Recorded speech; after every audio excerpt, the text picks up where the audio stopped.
am not pushing you to do this at all. You do whatever you want to do. But the bottom line is that look at the millions of people that come out of these colleges and they're underemployed with degrees in the arts, in all these types of non-professional degrees.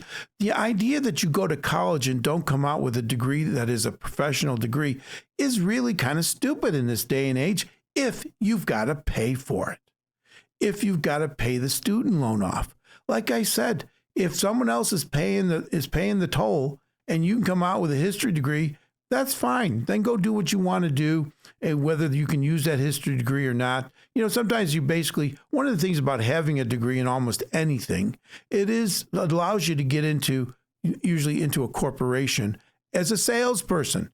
They're looking for people that at least finish something, and then they'll hire you in their sales department in most corporations. So if you really want to be in sales, then go get a history degree, because then you can go work for a lot of these corporations where they won't hire you if you don't have at least a bachelor's degree.